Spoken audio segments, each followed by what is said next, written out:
नमस्कार, स्वागत है आप सभी का म्यूचुअल फंड हेल्पलाइन में। आपके साथ मैं हूं स्वाति। आप शेयर बाजार में सीधे निवेश नहीं करना चाहते हैं, लेकिन एफडी और सेविंग बैंक अकाउंट से ज़्यादा रिटर्न की चाहत रखते हैं, तो आपके लिए म्यूचुअल फंड एक बहुत ही बढ़िया विकल्प है। म्यूचुअल फंड में आप अपने हर छोटे बड़े लक्ष्य के लिए निवेश कर सकते हैं और निवेश की सही रणनीति अपनाकर बेहतर मुनाफा भी कमा सकते हैं। तो म्यूचुअल फंड में निवेश आखिर कैसे कर सकते हैं, लक्ष्यों के मुताबिक किस फंड में निवेश करना चाहिए, ये आप कैसे तय करेंगे? म्यूचुअल फंड से जुड़े आपके हर सवाल का जवाब हम देंगे हमारे शो म्यूचुअल फंड हेल्पलाइन में। शुरू करते हैं आज का शो और देख लेते हैं कि आज के शो में खास क्या है।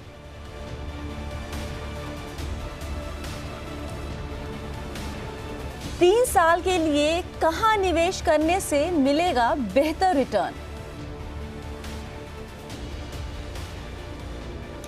कैसा है axis global equity alpha fund of funds? Equity mutual fund पर कैसे होता है long term capital gains tax calculation?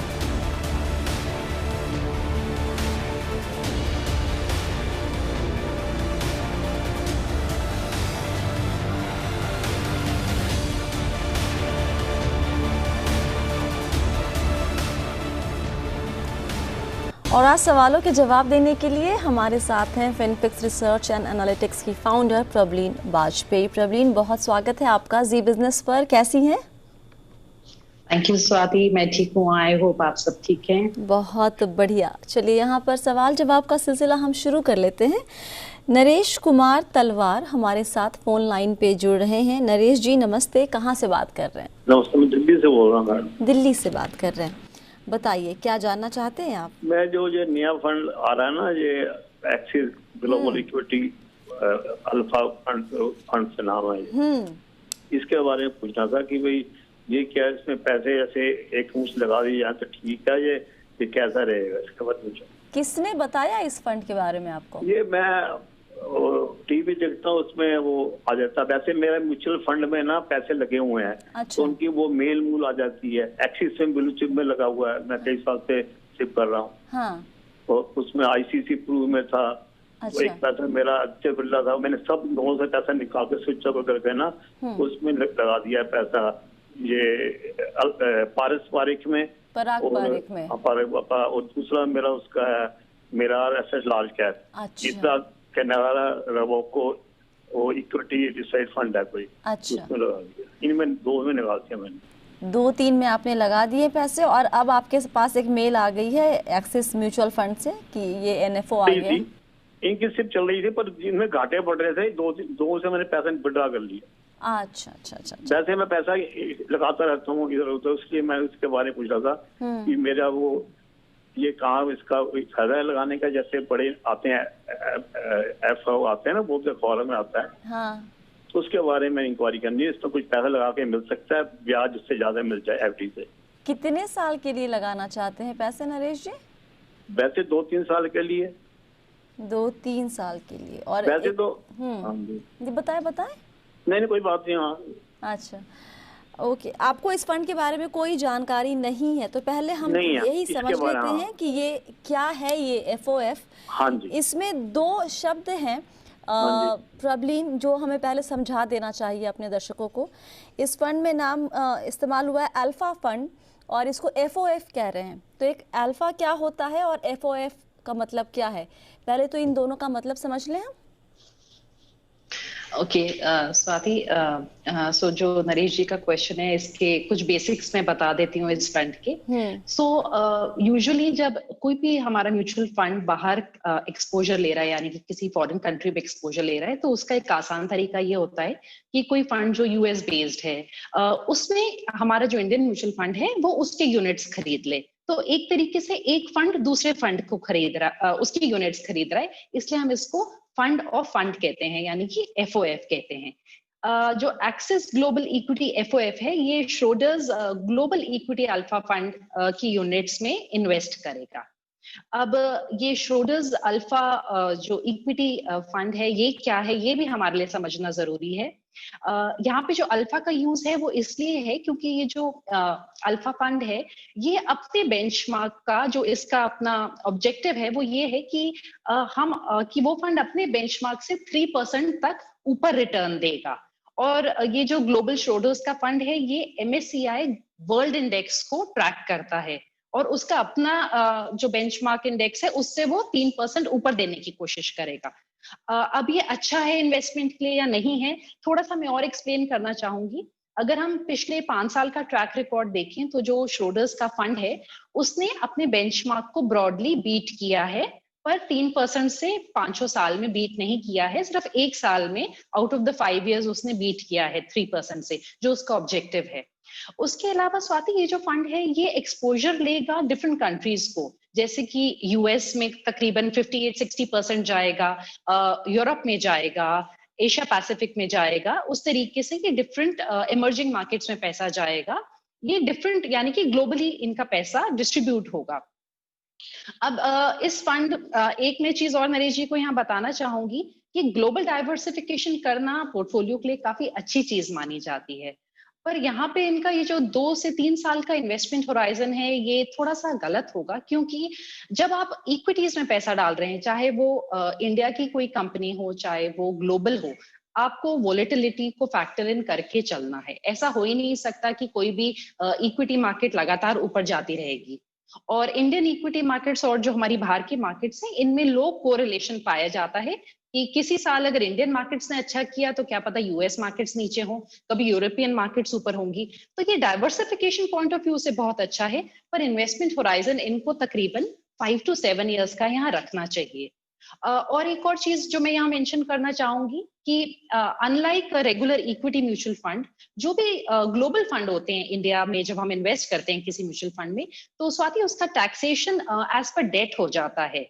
यानी कि अगर ये अपना पैसा 3 साल से पहले निकालेंगे तो एज इट इज इनकी टैक्सेबल इनकम में ऐड हो जाएगा और फिर टैक्स होगा, और अगर 3 साल के बाद निकालेंगे तो फिर वो डेट के हिसाब से इंडेक्सेशन को हम फैक्टर इन करके उसको कैलकुलेट करेंगे। नरेश जी समझ में आया आपको? नरेश जी हाँ जी समझ में आया क्या है ये फंड? हाँ मैडम समझ आया, बता दिया उन्होंने कि 3 साल में पैसे निकालने योग पहले ही है। नहीं देखिए, आपने सिर्फ ये सुना कि 3 साल से पहले अगर 3 साल से कम का निवेश सही नहीं होगा, लेकिन कभी भी आगे चल के किसी भी फंड में जब आप निवेश करने की सोचते हैं नरेश जी, तो पहले ये समझना जरूरी है ना कि वो कैसे काम करता है, वो कहाँ पैसे लगा रहा है ना, और आपके पोर्टफोलियो में वो कहीं फिट बैठता भी है कि नहीं बैठता। वो सिर्फ रिटर्न के चक्कर में 2 साल 3 साल करेंगे तो हमेशा इस तरह की उलझन रहेगी और आपका पोर्टफोलियो थोड़ा सा रिस्की बन जाएगा, है ना। तो अभी आप इनसे ज़रा दूर, अगर आपको समझ में नहीं आ रहा फंड कैसे काम करता है, कोई स्कीम कैसे काम करती है, तो कोशिश करें कि दूर ही रहें उससे, ठीक है। Thank you. चलिए अगला सवाल लेते हैं। राजकुमार अरोड़ा जी हमारे साथ जम्मू से फ़ोन लाइन पे जुड़ रहे हैं। राजकुमार जी नमस्ते, बताएं क्या जानना चाहते हैं आप? जानना ये है मैडम कि मैं बड़ा कंफ्यूज हूँ। हाँ जी। मैं अभी रिटायर हुआ हूँ थोड़ी देर पहले। अच्छा। तो कुछ पैसे मेरे पास पड़े हुए हैं, तो मैं म्यूचुअल फंड से तो मैं ये समझता हूँ कि काफी आपके पास काफी टाइम हो आगे, तो 10, 15, 20 साल का तो आप म्यूचुअल फंड में निवेश करें। तो लेकिन मैं तो अब रिटायर हो चुका हूँ, मेरी ऑलरेडी एज 62 के प्लस है, तो मैं कितनी देर के लिए इन्वेस्ट करूंगा? और आप निवेश करना क्यों चाहते हैं, पहले ये सवाल का जवाब देंगे? जी बिल्कुल, मैं इसलिए निवेश करना चाहता था, जो मैं आपका प्रोग्राम रेगुलरली देखता रहता हूँ जी। तो उससे इंस्पायर होके मैं ये सोच रहा था कि क्यों ना ये थोड़ा सा पैसा जो मेरे पास पड़ा हुआ है उसको मैं म्यूचुअल फंड में लगाऊं और किसी ऐसे फंड में लगा दूं कि जिसमें मुझे 5 साल के बाद अच्छी रिटर्न मिले। क्योंकि आप देख रहे हैं कि बैंकों में तो आजकल एफडी का रेट जो है वो बड़ा कम है और डे बाय डे और कम हो रहा है। तो मैं ये समझता था कि जैसे मैं आपका प्रोग्राम रेगुलरली वॉच कर रहा था, उसमें म्यूचुअल कुछ स्कीमें ऐसी हैं जिसमें रिटर्न अच्छी है। तो मैं ये समझता था कि मैं क्यों ना मैं अभी इसमें म्यूचुअल फंड में इन्वेस्ट करूं। अच्छा, एक बात तो बताइए, sorry to interrupt you sir, ये बताएं कि ये 5 साल के बाद आपने एक टाइम होराइजन सोचा हुआ है, ये अच्छी बात है। ये बताएं कि ये पैसे आपके 5 साल के बाद आपके खुद के काम के लिए आएंगे, मतलब कुछ वित्तीय लक्ष्य कुछ है दिमाग में, कहाँ पे इस्तेमाल करेंगे इस पैसे का? नहीं, पैसे का अब मेरा क्या इस्तेमाल होगा आगे, लेकिन चलो अब जो भी मल्टीप्लाई होगा वो आगे किसी न किसी बच्चों के काम आएगा या कि मेरी फैमिली के काम आएगा। तो बेसिकली लंबे वक्त के लिए आप इसको और 5 साल आप मिनिमम लेके चल रहे हैं, उससे ऊपर भी छोड़ सकते हैं निवेश करने के लिए, है ना? हाँ, मतलब आपके खर्चे इस पैसे के ऊपर डिपेंडेंट नहीं है ना? नहीं है, वो इसके ऊपर डिपेंडेंट नहीं। तो आप मैक्सिमम रिटर्न चाहते हैं और आपका नजरिया लंबा है, तो ये 2 क्लैरिटी आपके सामने अब आई है। और पहली बार निवेश कर रहे हैं, इसके पहले कभी भी नहीं किया प्रॉब्लम? नहीं, मैं इक्विटी में करता हूँ, मेरा इक्विटी पोर्टफोलियो बहुत बड़ा है, लेकिन म्यूचुअल फंड में मैं कभी एंटर नहीं किया आज तक। अच्छा, तो इक्विटी में जब करते, सॉरी बस एक सवाल और, इक्विटी में जब आप करते हैं तो आप एकाएक अब म्यूचुअल फंड में क्यों करना चाहते हैं? नहीं, वो इक्विटी का अपना हिसाब है, म्यूचुअल फंड का अपना स्कीम का हिसाब है, मैं इसलिए थोड़ा सा डाइवर्सिफाई करना चाहता था। Okay, alright. 2 जो ज़रूरी इंफॉर्मेशन कि 5 साल से ऊपर भी कर सकते हैं तो लंबा वक्त थोड़ा सा, और ये पैसे खुद के लिए इस्तेमाल नहीं होंगे, इतनी क्या जानकारी सफिशिएंट है राजकुमार जी को कोई फंड या कोई स्ट्रैटेजी रेकमेंड करने के लिए? प्रॉब्लम बड़ा इंटरेस्टिंग है स्वाति का क्वेश्चन, क्योंकि इक्विटीज को ऑलरेडी इनके पास एक्सपोजर है और ये म्यूचुअल फंड्स में आना चाहते हैं। म्यूचुअल फंड्स में क्योंकि ये पहली बार इन्वेस्ट कर रहे हैं, पर इनको ब्रॉडर थोड़ा इक्विटीज का एक्सपीरियंस है, तो भी मैं अपने व्यूअर्स के लिए दो चीजें यहाँ पे क्लियर करना चाहूंगी कि जब म्यूचुअल फंड्स की बात कर रहे हैं तो हमारे पास ब्रॉडली 2 कैटेगरीज आ जाती हैं। एक आती है हमारी इक्विटी म्यूचुअल फंड्स, एक आ जाते हैं हमारे डेट। अब इक्विटी में जब इन्वेस्ट कर रहे हैं तो हम शेयर्स में इन्वेस्ट कर रहे हैं उन कंपनीज के, और जो भी हमारा प्रॉफिट होगा या जो भी हमारी अर्निंग्स हैं उन कंपनीज की ग्रोथ पे डिपेंडेंट है। जब हम डेट साइड पे जा रहे हैं तब हम उन्हीं कंपनीज को लोन दे रहे हैं, और जब ये कंपनीज इंटरेस्ट के साथ वो पैसा वापस करेंगी तब हम अर्न करते हैं। क्योंकि नरेश जी का ऑलरेडी एक्सपोजर है, मुझे लगता है डायरेक्ट इक्विटीज को, तो ये थोड़ा सा डेट साइड या एक बैलेंस्ड अप्रोच के तरीके से हम लोग यहाँ पे चल सकते हैं। एक तो इनका इन्वेस्टमेंट होराइजन 5 साल का है, तो बहुत प्योर इक्विटी फंड मैं यहाँ पे रिकमेंड नहीं करूंगी इनको। मुझे लगता है ये प्रोबेबली बैलेंस्ड एडवांटेज कैटेगरी के लिए जा सकते हैं, जहाँ पे इनके पास थोड़ा सा डेट एंड इक्विटी का मिक्स होके उनका पोर्टफोलियो मूव करेगा।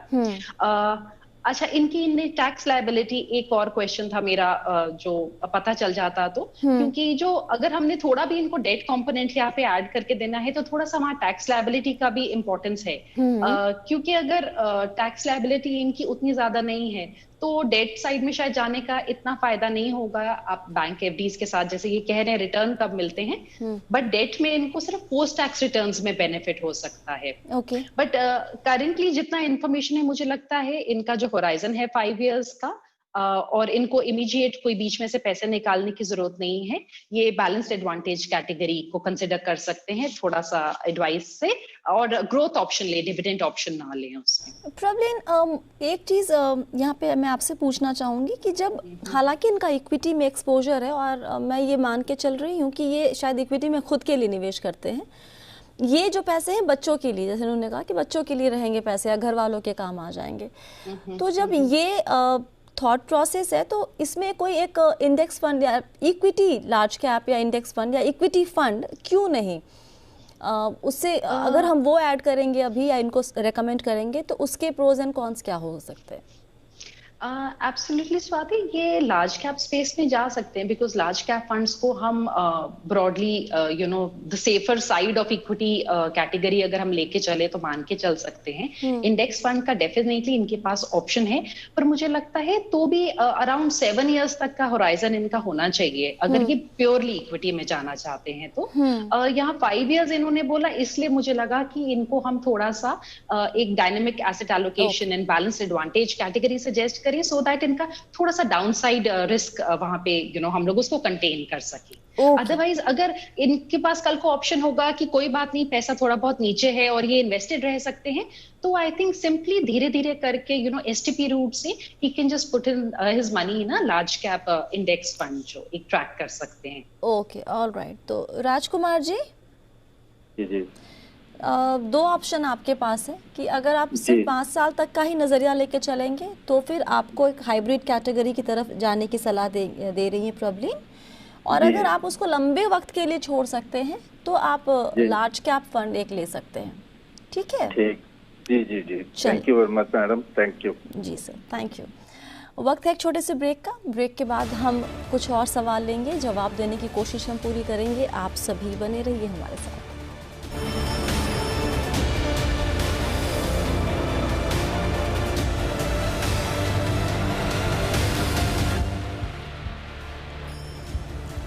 म्यूचुअल फंड हेल्पलाइन में एक बार फिर से आप सभी का स्वागत है। आपके सवालों के जवाब दे रही हैं आज हमारी खास मेहमान प्रॉब्लम वाजपेयी। अगला सवाल लेते हैं, अंकित अग्रवाल हमारे साथ फोन लाइन पे जुड़े हैं। अंकित जी नमस्ते, कहाँ से बात कर रहे हैं? नमस्ते मैम, मैं महू से बोल रहा हूँ, इंदौर से एक्चुअली जी। एंड मेरा सवाल रिगार्डिंग मेरा पोर्टफोलियो के है, and I share the portfolio on the email as well. जी लाइक सवाल पोर्टफोलियो हमारे पास है, आप सवाल पूछ लीजिए। श्योर। तो मैम ये फंड्स में मैं SIP करीबन 6-7 साल से कर रहा था, and like it was going good, मतलब फंड्स मतलब रिटर्न्स भी ठीक ठाक मिला है मुझे, बट लाइक थोड़ा मुझे ऐसा लगा कि परफॉर्मेंस और बेटर हो सकता था इन फंड्स का। तो अभी मैंने रिसेंटली इस महीने लाइक इन फंड्स में SIP स्टॉप कर दिया अपना, एंड नया फंड्स चुना है मैंने, जो मैंने शेयर किया है, मतलब large cap, mid cap, multi cap focus fund के बेसिस पे। तो मुझे पूछना था ये पोर्टफोलियो कैसा है first of all. So like my goal is की wealth creation in around 25 years, approximately around 10 crores. Okay. And like currently I will be investing around 36,000 per month, and like starting from January around 60,000 per month. So will this be good enough to?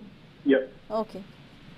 तो क्या ये sufficient रहेगा और ये funds कैसा रहेंगे, and मतलब and जो मेरे पुराने फंड्स थे उसमें मैं कंटिन्यू कर सकता हूँ, मतलब उस फंड या उसको मैं अमाउंट जो अभी एक्यूमुलेटेड हुआ उसको स्विच करूँ दूसरे फंड्स में? तो बेसिकली आपके पास एक पोर्टफोलियो ऑलरेडी है जिसमें आपने SIP बंद कर दी है, नया पोर्टफोलियो आप शुरू करना चाह रहे हैं और जानना ये चाहते हैं कि पुराने वाले में पैसे रहने दें या फिर उसको भी नए में शिफ्ट करें।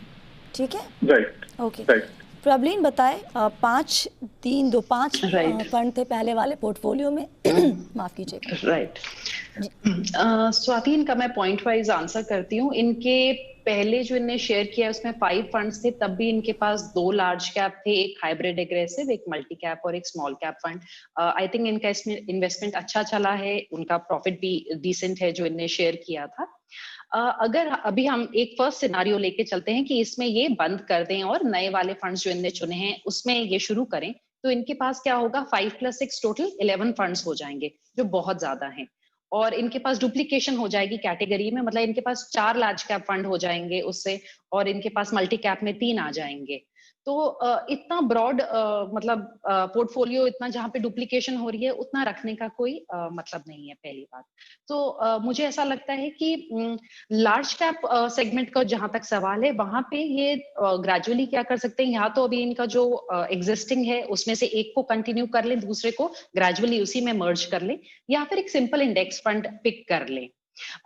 स्वाति, इसलिए भी मैं लार्ज कैप के लिए इंडेक्स बोलूंगी, और ये शायद निफ्टी नेक्स्ट 50 को ले सकते हैं, the 50th to the 100 company जो लार्ज कैप की है, क्योंकि जब ये किसी भी मल्टी कैप में या मिड कैप या स्मॉल कैप में भी एक्सपोजर ले रहे हैं तो उसका थोड़ा सा मिनिमल पार्ट तो भी लार्ज कैप में हमेशा रहता है, सो दैट वो लिक्विडिटी की जो रिक्वायरमेंट्स होती हैं फंड की उसको केटर कर सके।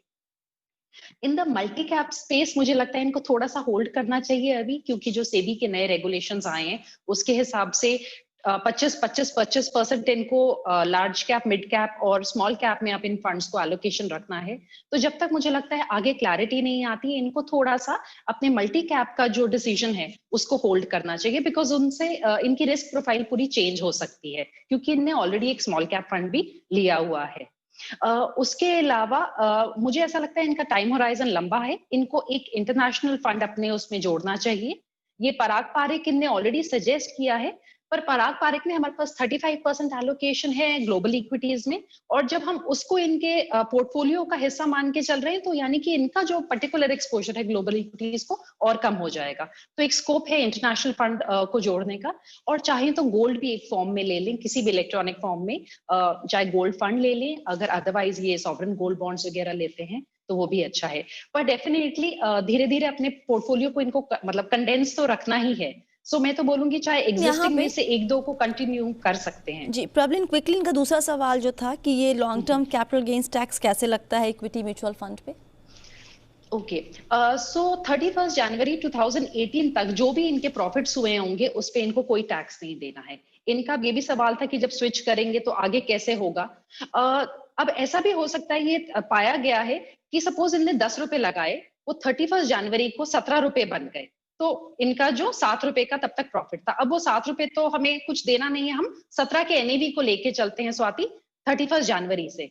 और अगर आज उस फंड का एनएवी 16 रुपए है तो इनका तो भी प्रॉफिट ही है, 10 रुपए से ये 16 रुपए पे बढ़ गए हैं, पर 17 से ये 16 पे आ गए हैं। तो ऐसा भी हो सकता है जब ये अपनी टैक्स लायबिलिटी कैलकुलेट करें तो वहां पे एक्चुअली इनको लॉस दिख रहा हो, बट ये जब भी अब निकालेंगे पैसा, इनका बेस जो प्राइस है एनएवी है वो 31 जनवरी का लेके हम आगे चलेंगे। ओके चलिए, यहाँ पर अब हम क्विकली रुख करते हैं हमारे खास सेगमेंट फंडनामा की तरफ।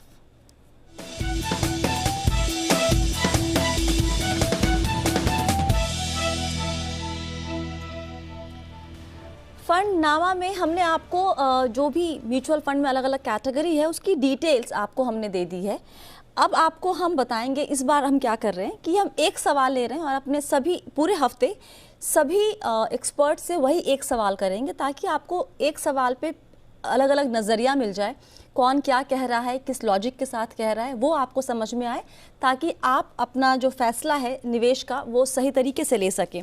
तो इस हफ्ते का जो सवाल है वो ये कि 3 साल का जो टाइम होराइजन होता है अगर निवेश का, और आपको डेट में अगर डेट कैटेगरी में अगर निवेश करना है तो सबसे बेहतर ऑप्शन क्या होगा? Corporate bond fund, dynamic bond fund या फिर मीडियम ड्यूरेशन फंड? प्रॉब्लम ये तीनों फंड मैंने इसलिए उठाए हैं क्योंकि सभी एक्सपर्ट जब उनसे हम बात करते हैं तो वो 3 साल तक के लिए इन तीनों में से किसी एक का नाम लेते हैं, लेकिन तीनों में से अगर एक चुनना हो तो फिर आपकी पसंद क्या होगी और क्यों? ओके, साथ ही मैं थोड़ा सा यहाँ पे एक्सप्लेन करना चाहूंगी। कॉर्पोरेट बॉन्ड फंड में हम लोग बेसिकली जो हमारा पोर्टफोलियो है उसकी क्वालिटी पे फोकस कर रहे हैं, बिकॉज 80% हमारा AAA और इक्विवेलेंट में हमारा पोर्टफोलियो रहेगा। जो डायनेमिक बॉन्ड है वहां पे हम डिफरेंट ड्यूरेशंस के साथ प्ले कर रहे हैं, शॉर्ट या लॉन्ग ड्यूरेशन, वो फंड मैनेजर के व्यू पे डिपेंडेंट होगा। तो वहां पे हमारा थोड़ा सा जो भी भविष्य होता है फंड का वो इन्वेस्टर को उस पॉइंट पे नहीं पता चलता, बिकॉज एज जैसे मार्केट्स प्रोग्रेस करती हैं वैसे फंड मैनेजर अपनी कॉल लेते हैं। उसके अलावा जो मीडियम टर्म ड्यूरेशन फंड है, ये अगेन जो सेबी ने इसकी गाइडलाइन दी है 3 से 4 साल का इसका पोर्टफोलियो यूजुअली कंस्ट्रक्ट किया जाता है।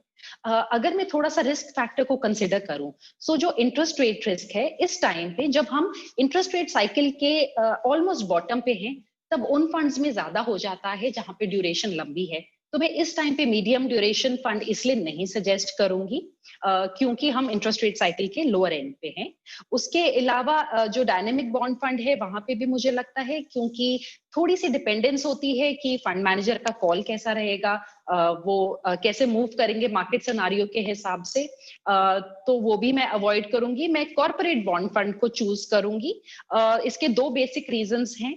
फर्स्टली तो अगर हम इन तीनों कैटेगरीज में जैसे देखेंगे तो जो इस टाइम पे कैटेगरी के एवरेजेस हैं, जो ड्यूरेशन है वो कॉर्पोरेट बॉन्ड की अराउंड 2.7 इयर्स है, जो एक इन्वेस्टमेंट होराइजन जो 3 इयर्स का है उससे सबसे वेल सूटेड मैच हो रही है। बाकी दोनों का 3.4 इयर्स एंड 4.85 इयर्स तक जा रहा है।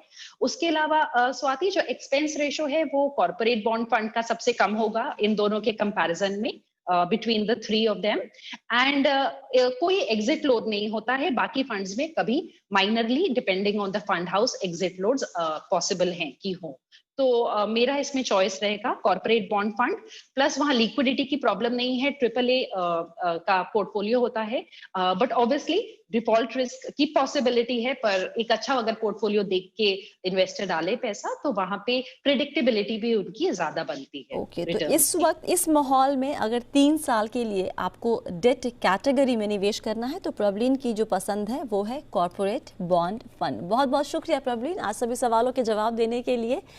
और इसके साथ ही फिलहाल म्यूचुअल फंड हेल्पलाइन में इतना ही। आप चाहते हैं कि आपके सवाल के जवाब हमारे एक्सपर्ट दें तो अपने सवाल आप हमें ईमेल कीजिए या फिर व्हाट्सएप कीजिए, डिटेल्स आपकी स्क्रीन पर है। जब भी सवाल करते हैं तो अपना नाम और नंबर ज़रूर लिखिए।